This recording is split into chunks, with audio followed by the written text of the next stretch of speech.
Bueno, si echamos un vistazo al entorno cotidiano en este preciso instante, da igual si es una oficina, un rincón de estudio en casa o la mismísima mesa del comedor. Sí, cualquier espacio habitual. Eso es. Hay una serie de elementos físicos que damos absolutamente por sentados. La silla en la que nos sentamos, la altura exacta de la superficie de trabajo o la distancia a la que queda la pantalla del ordenador. Completamente. Las usamos sin pensar. Y la cuestión es, ¿alguna vez nos hemos parado a pensar por qué tienen exactamente ese tamaño y no otro? O sea, ¿por qué la silla no es 5 centímetros más alta o el escritorio 10 centímetros más bajo? Parece que todo viene dado, ¿verdad? Claro, todo a nuestro alrededor parece estar estandarizado, pero detrás de esa aparente normalidad hay una ciencia meticulosa, y a veces sorprendentemente ignorada, todo hay que decirlo. Una ciencia que dicta nuestra comodidad, nuestra salud a largo plazo e incluso nuestra productividad diaria. ¿Y tanto? Así que hoy vamos a destripar un documento fascinante. Son unos fragmentos extraídos de un texto técnico, el CAP2 Antropometría.pdf. La misión de este análisis a fondo es precisamente descubrir esa ciencia oculta de la antropometría, que básicamente es la medición detallada del cuerpo humano, y entender cómo moldea cada rincón de nuestro entorno físico. Mm. Y me parece un punto de partida genial, porque el problema fundamental aquí es que un mal diseño no es simplemente una cuestión de sentirse un poco incómodo o rígido al final del día. El documento que estamos analizando hoy establece de entrada un marco general bastante demoledor. ¿En qué sentido? Pues en que cuando el entorno físico no se adecúa a la antropometría de la persona que lo utiliza, se generan esfuerzos físicos totalmente innecesarios. Y no hablamos de una simple molestia pasajera. Ya, no es solo ahí, me duele un poco la espalda. Exacto. Hablamos de una limitación real de la circulación sanguínea, de fatiga crónica en grupos musculares muy específicos y, lo que es peor, del desarrollo de dolencias musculoesqueléticas que pueden durar toda la vida. Madre mía. Sí, sí. Y si lo miramos desde una perspectiva puramente laboral o industrial, un mal diseño disminuye drásticamente la productividad, aumenta la probabilidad de cometer errores y dispara el número de accidentes de trabajo. Claro, la cadena de consecuencias es enorme. Totalmente. El conocimiento es verdaderamente valioso cuando se aplica, y en nuestra exploración de hoy vamos a aplicar toda esta ciencia a algo tan aparentemente inofensivo como las sillas y mesas de nuestro día a día. Vale, pues vamos a desgranar esto, porque el documento hace una distinción inicial que al menos a mí me ha cambiado por completo la forma de entender el diseño. A ver, cuéntame. Cuando pensamos en medir un cuerpo humano, lo lógico es imaginar a alguien de pie, completamente quieto, como una estatua, mientras alguien le toma medidas con una cinta métrica. Sí, la típica imagen de un sastre, por ejemplo. Exacto, eso es. Y eso existe, el texto lo llama antropometría estática, que se encarga de las dimensiones estructurales del cuerpo inmóvil. Pero luego introduce un concepto que parece vital, que es la antropometría dinámica.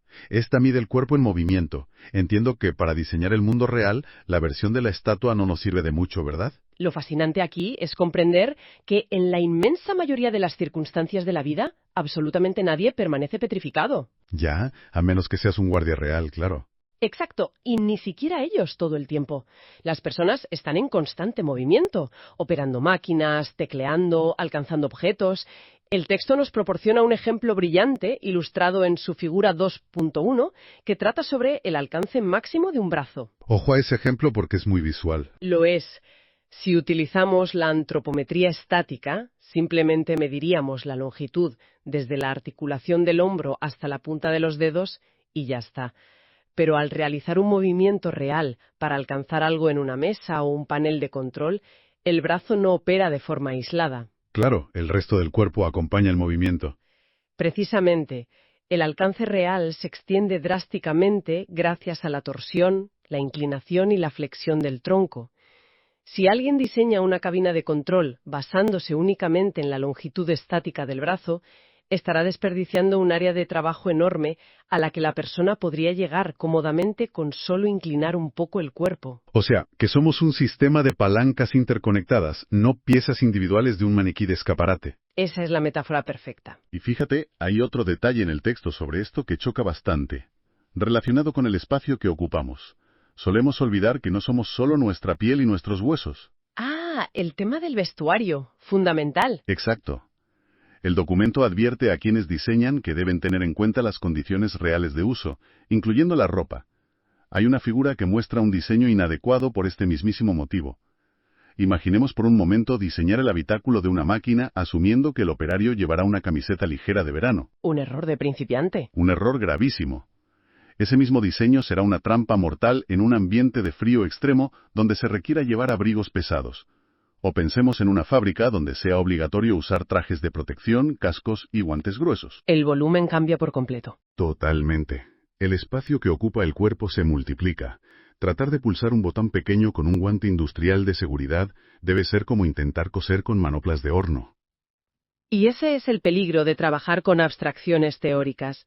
Si se diseña para ese humano idealizado en un laboratorio con ropa ligera, se está ignorando por completo la realidad caótica del entorno de trabajo real. Completamente de acuerdo. Y esa variabilidad nos lleva a uno de los puntos más críticos que expone el documento, la tremenda diversidad de la anatomía humana. No somos un modelo único salido de una fábrica. De hecho, el texto detalla con bastante asombro que es matemáticamente imposible usar los mismos datos antropométricos para todo el mundo. Imposible. Menciona 5 grandes variables que impiden que haya una plantilla universal. Habla de diferencias étnicas, temporales, de edad, de sexo y de entrenamiento físico. Las 5 grandes barreras del diseño universal. Así es. Si nos fijamos en las diferencias étnicas, los datos de la tabla 2.1 son para enmarcar. El documento compara la estatura del personal militar de Vietnam con la de los pilotos de Bélgica. Estamos hablando de pasar de 1,60 m a rozar el 1,80 m. Una barbaridad. Son casi 20 centímetros de diferencia media poblacional. Intentemos meter a un piloto belga en una cabina diseñada en Vietnam, o al revés. O no llegarían a los pedales, o tendrían que ir totalmente encorvados. Una pesadilla ergonómica, sin duda. Pero fíjate que la dimensión temporal, la de los cambios a lo largo del tiempo, es igual de impactante. Sí, esa parte me dejó sin palabras. Es que demuestra que el cuerpo humano es un reflejo directo de su entorno histórico.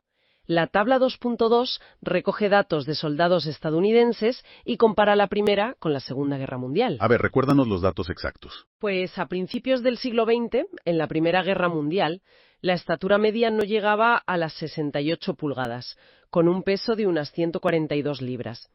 Poco más de 2 décadas después, para la Segunda Guerra Mundial, pasaban de las 68 pulgadas y pesaban 155 libras. Un salto brutal en muy poco tiempo. Exacto. En un periodo evolutivamente minúsculo, la especie humana dio un salto estructural notable. Y el texto nos dice que esto se debe a mejoras en la nutrición, los avances en la medicina y las condiciones generales de vida. Claro, a mejor vida, cuerpos más grandes. Así es, y las implicaciones para el diseño bélico de la época fueron masivas.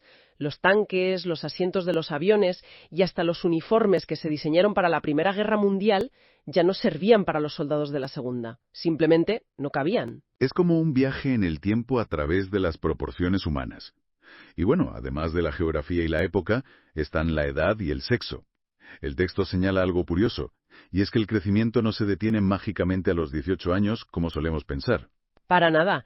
El tronco, por ejemplo, puede continuar creciendo hasta los 25 años. Fíjate.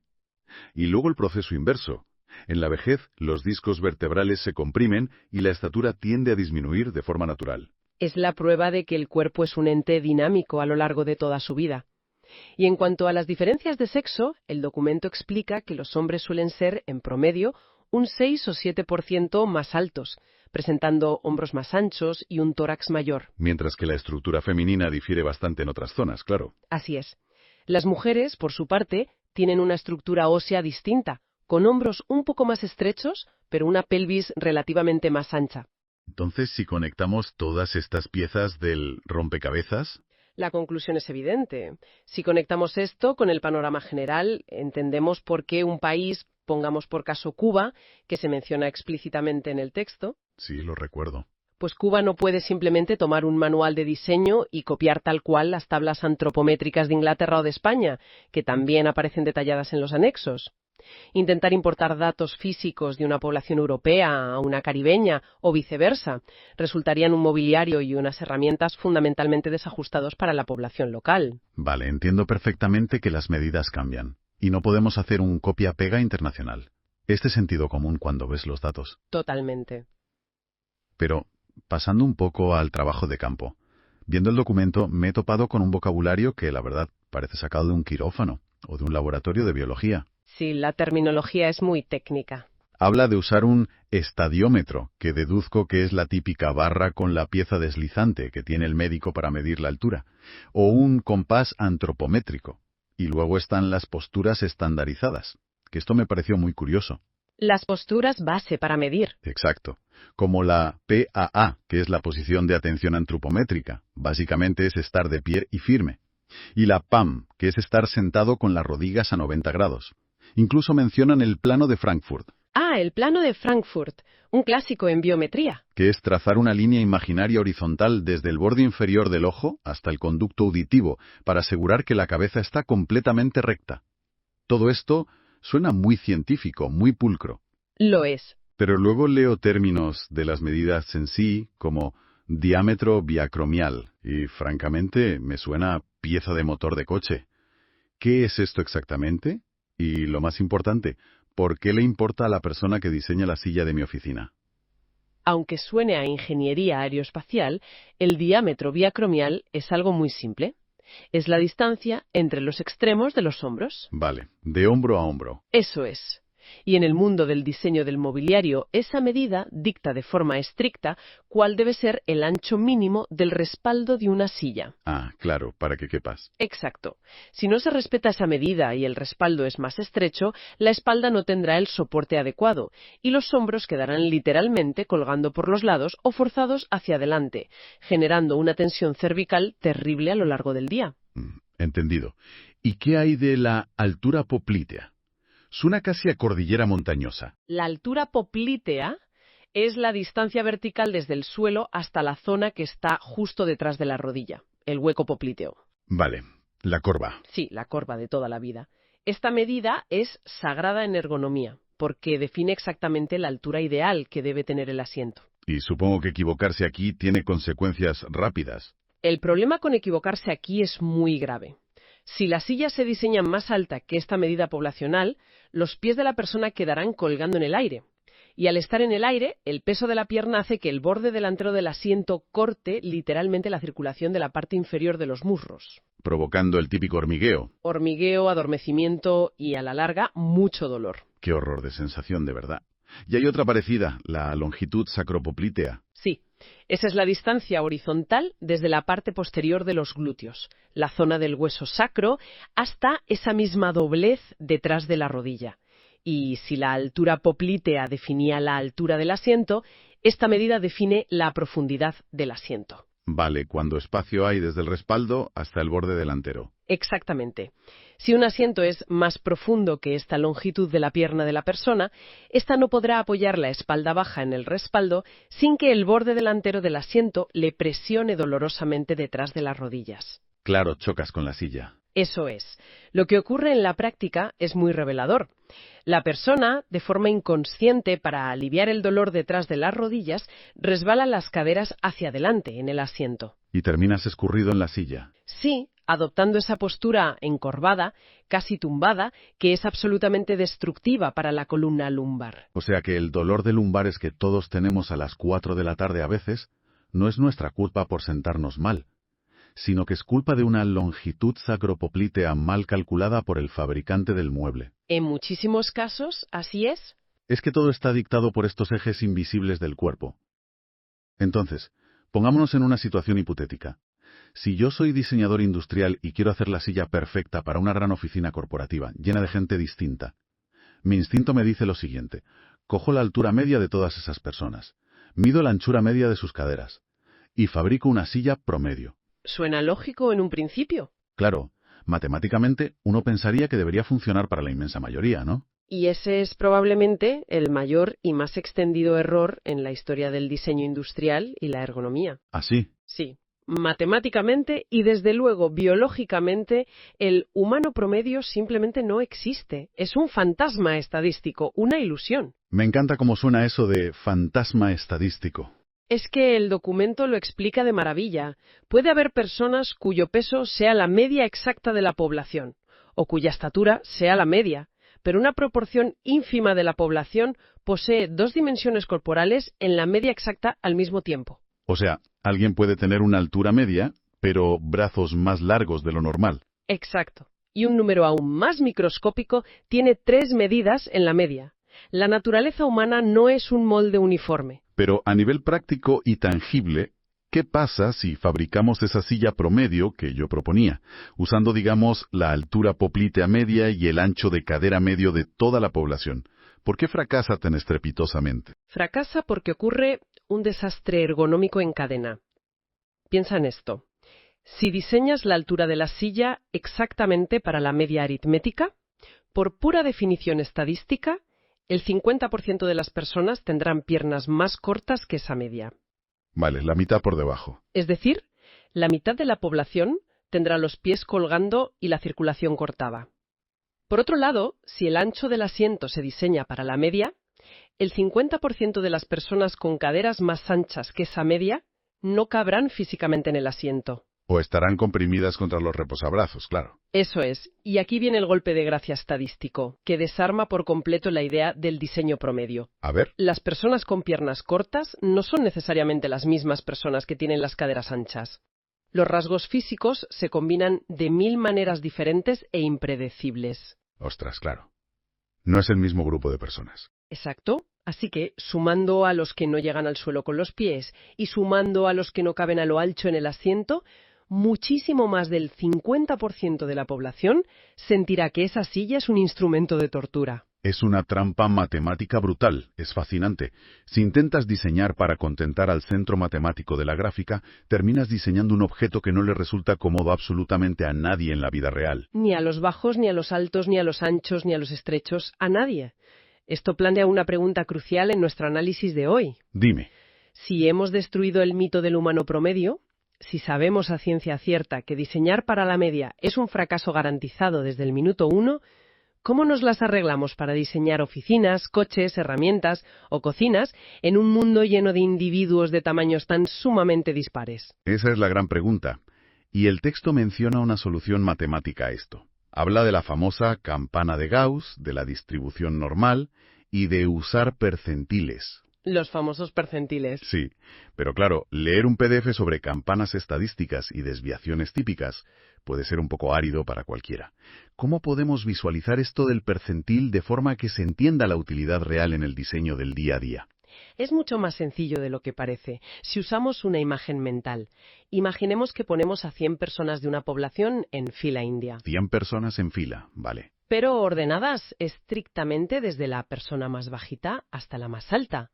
La persona que está en la primera posición de la fila, la más bajita, representa el percentil 1. Vale. Esto significa que el 99% de la gente de esa población es más alta que esa persona.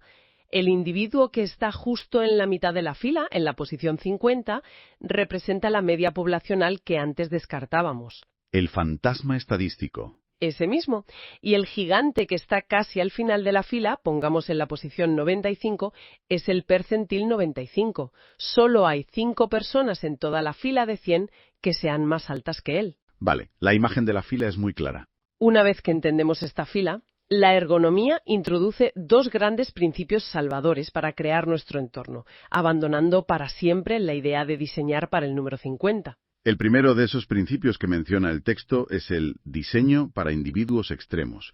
Y me parece fascinante porque una vez que lo lees, la lógica es aplastante. Es puro pragmatismo. Totalmente. La idea es que si solucionas el problema de diseño para el extremo más crítico de esa fila de 100 personas, el problema queda solucionado para todos los demás por defecto. Exacto. El texto pone un ejemplo muy bueno con esto. Sí, por ejemplo, al diseñar la altura del marco de una puerta. A nadie en su sano juicio se le ocurre usar la estatura promedio. Si hiciéramos eso, la mitad de la gente se daría un golpe en la frente al pasar por la puerta cada mañana. Sería un caos. Entonces, se diseña pensando en los más altos de la fila, el percentil 95 o incluso el 99. Si la puerta es lo suficientemente alta para que pasen los más gigantes sin agacharse, por pura lógica, todos los que son más bajos pasarán sin rozar el marco. Y lo interesante es que este principio funciona a la inversa también, dependiendo del problema que queramos resolver. ¿Cómo a la inversa? Pues si queremos decidir la altura de un estante superior en una cocina o en un taller mecánico, para que lo alcance la mayor cantidad de personas posible sin usar una escalera. Ah, claro, ahí no piensas en los altos. Exacto. Ahí no nos fijamos en el percentil 95. Diseñamos para el individuo extremo del percentil 5, es decir, las personas de menor estatura de nuestra fila. Si esas personas pueden llegar al estante cómodamente con el brazo, está garantizado que las personas más altas llegarán con total facilidad. Es una estrategia donde siempre se busca perjudicar a la menor cantidad de personas posible, fijándose en el extremo que marca el límite físico de uso. Es una regla de oro de la antropometría. Tiene todo el sentido del mundo. Pero luego está el segundo principio, que el documento presenta como la verdadera joya de la corona de la ergonomía moderna: el diseño para intervalo ajustable. Este es el más común hoy en día. Entiendo que esto se usa en objetos donde no basta con fijarse en un solo extremo de la fila, porque solucionar el problema para unos lo arruinaría para otros. Efectivamente. Hay elementos críticos donde diseñar para un solo extremo crea un peligro evidente para el otro. Piensa en el asiento del conductor de un coche. Vale, me pongo en situación. Si fijamos el asiento con tornillos muy atrás, para que quepan cómodamente las piernas largas del percentil 95, las personas más bajitas del percentil 5 ni siquiera llegarán a pisar el freno. Un peligro al volante. Y si lo fijamos cerca del volante para ayudar a los bajitos, los altos ni siquiera podrán entrar en el vehículo. Las rodillas les chocarían con la dirección.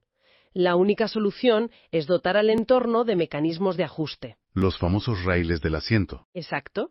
El intervalo de ajuste estándar en la industria suele abarcar desde el percentil 5 hasta el percentil 95 de la población. Gracias a esos raíles en el suelo, el asiento se puede deslizar hacia adelante y hacia atrás, y también elevarse o bajarse, Cubriendo así casi toda la fila. cubriendo las necesidades ergonómicas del 90% de la población central de nuestra fila. Permite que casi cualquier persona, independientemente de su forma, pueda crear un microentorno a su medida. Entonces, llevando toda esta teoría de la fila de 100 personas, los percentiles y los raíles ajustables al mundo práctico, ¿cómo sabemos si nuestro propio escritorio o el puesto de trabajo de quienes nos escuchan respeta estas reglas o nos está destrozando la espalda lentamente? Hay formas de comprobarlo. Sí, el documento incluye unas listas de chequeo y recomendaciones de expertos en los anexos que son oro puro para autoevaluarnos en el día a día. Esas listas de chequeo son herramientas de diagnóstico fantásticas porque traducen toda esa estadística compleja a comprobaciones visuales inmediatas. Cualquiera puede hacer el examen en su mesa ahora mismo. Vamos a repasar algunas que son muy reveladoras. Una de las primeras preguntas de la lista es: ¿el mecanismo de ajuste de la silla permite que los muslos estén completamente paralelos al suelo y los pies apoyados planos en él? Fundamental. Lo es. Si los pies cuelgan, aunque sea un poquito, la presión sobre la parte inferior del muslo está limitando la circulación sanguínea venosa. Claro, lo que decíamos de la altura poplitea. Hay otra pregunta vital que sinceramente poca gente mira cuando compra un mueble. El borde delantero del asiento está redondeado en forma de cascada y no oprime la parte posterior de las piernas. Ese detalle es clave, porque si el asiento termina en un ángulo recto rígido, un corte seco de 90 grados, y hay presión constante ahí, la fatiga muscular y los problemas circulatorios no tardarán en aparecer en las piernas. Yo estoy repasando mentalmente mi propia postura ahora mismo mientras hablamos. Y fíjate, hay otra recomendación sobre las pantallas que rompe un mito muy común. A ver si adivino. La lista pregunta si el centro de la pantalla del ordenador está situado a unos 20 grados bajo la línea horizontal de los ojos. Ah, el mito de mirar al horizonte. Exacto. A menudo se piensa, o nos han dicho 1000 veces, que el monitor debe estar exactamente a la altura de los ojos, como si miráramos al horizonte al infinito. Pero resulta que la biomecánica del cuello y los músculos oculares descansan muchísimo mejor con esa ligera inclinación hacia abajo al leer o al trabajar de cerca. Y sobre las sillas de oficina, atención a esto, la lista de chequeo recomienda encarecidamente que el ángulo entre el asiento y el respaldo no sea de 90 grados exactos. Otro mito, el de sentarse recto como una tabla. Sentarse totalmente recto en forma de L es un castigo sostenido para los discos de la columna lumbar. Lo ideal, según la biometría, es abrir un poco la postura, reclinarse ligeramente hasta unos 105 o 110 grados para repartir mejor el peso del torso sobre el respaldo. Y todo esto culmina en la apreciación de los espacios libres, algo que solemos ignorar por completo hasta que nos damos un buen golpe en la espinilla. Los huecos debajo de las mesas. Así es, algo tan trivial e instintivo como el simple acto de cruzar las piernas debajo del escritorio está contemplado minuciosamente en la ciencia del diseño. No dejan nada al azar. Nada. Las listas de chequeo preguntan específicamente si el espacio libre debajo de la mesa tiene una profundidad mayor que la longitud del muslo y una altura suficiente para acomodar la rodilla al moverse. Es decir, que poder cambiar de postura cómodamente mientras leemos un informe requiere todo un proceso científico previo de cálculo de percentiles y tolerancias milimétricas. Es una maravilla darse cuenta de todo el trabajo invisible que nos rodea. Lo es. Recapitulando un poco, porque hemos visto muchísimos datos, esta exploración de hoy nos ha demostrado que nuestro entorno físico no tiene absolutamente nada de aleatorio. Ni un solo centímetro. Cada mesa de trabajo, cada silla con palancas debajo, cada reposapiés de oficina y hasta la altura de la estantería en un supermercado es el resultado directo de la estadística aplicada al cuerpo humano. Es el fruto de estudiar minuciosamente la variabilidad de la población, de descartar de una vez por todas ese falso mito del humano promedio del que hablábamos, El fantasma estadístico, sí. y de aceptar que nuestra maravillosa diversidad anatómica requiere diseños inteligentes que abarquen desde los percentiles más extremos, los más altos y los más bajos hasta los intervalos ajustables que usamos cada día. La gran conclusión que todos deberíamos extraer de ese texto es que entender nuestro entorno desde la perspectiva de la antropometría nos otorga poder real sobre él. ¿Poder en qué sentido? Nos da el criterio necesario para dejar de forzar y adaptar nuestros cuerpos a herramientas mal diseñadas. Muchas veces asumimos que si nos duele el cuello o la espalda es culpa nuestra por sentarnos mal, cuando el diseño original es el defectuoso. Claro, nos culpamos a nosotros mismos. Y no debería ser así. Conocer esto nos da los argumentos científicos para exigir que sean las herramientas, el mobiliario y la tecnología los que se adapten a la inmensa complejidad de nuestro cuerpo y no al revés. Nosotros no deberíamos encogernos para caber en una silla. Desde luego es un cambio de mentalidad enorme. Y bueno, para ir cerrando el análisis a fondo de hoy, me gustaría dejar sobre la mesa una idea provocadora que surge directamente a partir de este material, pero mirando hacia el futuro. Me encantan estas reflexiones. Adelante. El texto que hemos analizado nos ha mostrado con datos irrefutables cómo las dimensiones del cuerpo cambian en diferentes periodos históricos debido al entorno y la nutrición. Lo vimos claramente con ese salto de estatura y peso entre los soldados de la Primera y la Segunda Guerra Mundial. Exacto, en apenas unas décadas. Pues bien, teniendo en cuenta nuestro actual estilo de vida que es hipersedentario,